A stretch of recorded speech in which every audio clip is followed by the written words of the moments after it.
Hello दोस्तों, I hope सब ठीक होंगे। हमें ये एक प्रॉब्लम हमेशा फेस करना पड़ता है हर समय। ये कौन सा प्रॉब्लम, चलिए देखते हैं। हमें ये फील होता रहता है कि दूसरे पर्सन से क्या बात करना है, तो कैसे इम्प्रेस करना है या क्या बात करना है, ऐसे ब्ला ब्ला ब्ला ब्ला सोचते रहते हैं हम। सो इसका सोल्यूशन एक किताब से देखेंगे। So get ready to the start now. Useful 5 important lessons है आपने लाइफ में, बहुत इंपॉर्टेंट और बहुत नीड भी है। How to talk anyone book से देखेंगे। फर्स्ट मीटिंग पर हम अपना अटेंशन दूसरों पे कैसे देना चाहिए और दूसरे पर अपना पहला इंप्रेशन कैसे रखें, लाइक और ट्रस्ट कर पाएंगे। ये बुक सिखाती है कि पहले मुलाकात में आपको सेकंड पर्सन के मेल या फीमेल साथ कैसे जुड़ना है और उनकी बात पे कैसे रिएक्ट करना और कैसे अटेंशन देना है। Attention to self on the first date. This book teaches you how to connect with another person and pay attention to their mindfulness on the first date.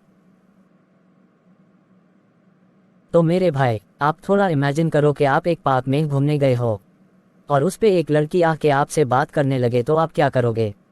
Obviously आप थोड़ा नर्वस हो जाओगे या फिर थोड़ा शाई हो जाओगे। ऐसे सिचुएशन में हमें क्या करना चाहिए? सबसे पहले तो एक जनरल सी एक स्माइल देना चाहिए। ऐसे करने से लड़की को पॉजिटिव इंप्रेशन मिलेगा और स्माइल करने के टाइम पे थोड़ा ध्यान देना चाहिए, नहीं तो चीप डेस्परेट जैसे भी लग सकते हैं।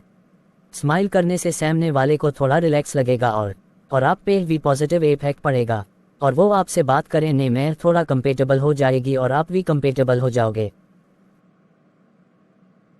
ऐसे में आप रिएक्शन कंट्रोल करना भी सीख जाओगे। पहला लेसन है सामने वाले को थोड़ा रिलैक्स या कंफर्टेबल खुद से कराना चाहिए। सेकंड नंबर पे है listening skills. This explains how a good negotiator can listen well and give importance to the others ideas. सुनने का कौशल ये बताता है कि एक अच्छा बातचीत करने वाला कैसे अच्छे से सुन सकता है और दूसरे के विचारों को महत्वपूर्णता दे सकता है। अरे भाई, ये पावर को जो भी यूज करना जान जाएगा तो वो लोगों को भी बहुत अच्छे से हैंडल करेगा। चलो एक स्टोरी से समझते हैं। एक बार की बात है, एक घर में हमेशा लड़ाई झगड़ा ही होता रहता है। क्योंकि उसका पति सारा भी होता है, इसलिए उसके घर पे सब लोग शांति से नहीं रहते। दोनों हस्बैंड वाइफ हमेशा रात में ही लड़ाई झगड़ा करते रहते हैं और एक दिन घर के बड़े लड़का उसके माँ को समझा के बताता है, माँ, आप कभी नोटिस किए हो, पापा जब घर में आते हैं तो हम में से किसी को भी कुछ ना कुछ कह के लड़ाई झगड़ा शुरू करते हैं। माँ ने बोली हाँ। तो लड़का ने उसके माँ को समझा के बोला, आज जब पापा घर आएंगे तो हम सब पापा के बात को ना सुनने का नाटक करेंगे। 7 दिन तक ऐसे करेंगे बोला और माँ ने भी बोली ठीक है, ऐसे करते हैं। जैसे ही रात हुआ पापा घर आए और पत्नी बच्चे सबको डांटना शुरू किए और डांटते डांटते थक के सो गए और फिर अगले दिन भी ऐसे ही किए, 4 दिन तक ऐसे ही किए। एक दिन सारा भी पापा ने देखा और सोचा, अरे मुझसे क्यों ये झगड़ा नहीं कर रहे हैं बोल के पापा ने सोचता है और आपने आप ही बात करते रहता हूँ, सोचता है मैं ही सबको लड़ता रहता हूँ बोल के यूटिलाइज करता है और सारा पीना भी धीरे धीरे करके कम करके छोड़ देते हैं। देखो स्टोरी में इतना बड़ा सारा भी सुधर गया है, तो आप भी इसे करोगे तो सबको सोचने में मजबूर कर सकते हो। अच्छा, एक और एग्जाम्पल देता हूँ। एक ऑफिस में बहुत खड़ूस किस्म के बॉस होता है, सबको बहुत बुरी तरीके से काम कराते हैं। वहाँ के जितना भी वर्कर्स होते हैं वो सब उनके बॉस पे गुस्से होते हैं। वो बॉस जैसे ही ऑफिस में आता है सबको बहुत फास्ट से करने बोलता रहता है, लेकिन वर्कर्स भी बहुत चालाक होते हैं। जितना भी फास्ट काम करेंगे तो भी वही टाइम काम खत्म होगा बोल के वैसे ही करते हैं। ये वर्कर्स भी जैसे बॉस को देखते हैं, काम को इसे दिखाते हैं कि जैसे कि बहुत फास्ट काम चल रहा है, जैसे ऐसे में बॉस देखता और चला जाता था। वैसे ही अगर किसी को आप ऐसे करने जैसे दिखाओगे, बॉस का बात को सुन के मान रहा है जैसे दिखाओगे, तो वो आपको कभी नहीं छोड़ेगा।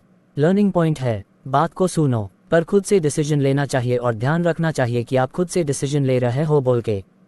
थर्ड पे है use of language. This teaches you how to communicate clearly and effectively using the right language, specially in social projects.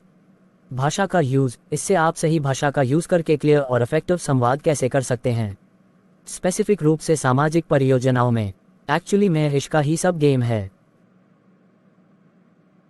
Communication skills को जो समझा है वो लाइफ में बहुत सी अचीव कर सकता है। आप थोड़ा सोचो, कोई लड़का बहुत सैड होता है और उसका एक फ्रेंड आके बात करता है, कैसा है मेरे भाई, सब ठीक है से पूछता है, तो सैड लड़का बोलता है सब ठीक हूँ। और एक लड़का एक और फ्रेंड को मिलता है और पूछता है, कैसा है यार? हाँ मैं बढ़िया हूँ, और तू कैसा है? ये क्वेश्चन पे रिप्लाई अलग अलग है। ये है मेन पॉइंट कम्युनिकेशन ट्रिक को यूज करने का। देखो ये दोनों के फीलिंग के बारे में पता चल गया है आपको, तो ये दोनों को कैसे मैनिपुलेट करना है वो आपके हाथ में होगा। कम्युनिकेशन का काम ही ये है, लोगों के सिचुएशन को समझना। 4th नंबर पे है बॉडी लैंग्वेज का महत्व। ये बताता है कि आपके शरीर की भाषा कैसे आपके विचारों और भावनाओं को व्यक्त कर सकती है और कैसे दूसरों के साथ अच्छी तरह से संवाद कर सकती है। Importance of body language. It explains how your body language can express your thoughts and feelings and how to communicate well with others. Body language का अर्थ होता है शारीरिक भाषा। ये व्यक्तियों के फिजिकल मूवमेंट और भाषा के माइनर फ्रैक्शंस का स्टडी करने का एक तरीका है जिससे उनके इमोशंस या विचारों को समझा जा सकता है। इसमें आपके बॉडी पोस्चर्स, हाथों के गतिविधियां, आंखों की दिशा और अन्य फिजिकल सिग्नल्स का स्टडी किया जाता है जो आपके स्पीच के काउंसलिंग के रूप में काम करते हैं।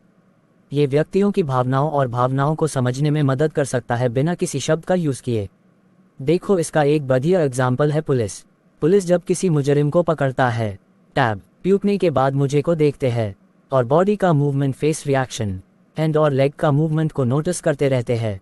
नोटिस करने के बाद मुजरिम सच बोल रहा है या झूठ बोल रहा है, इसका डिसीजन ले पाते है पुलिस।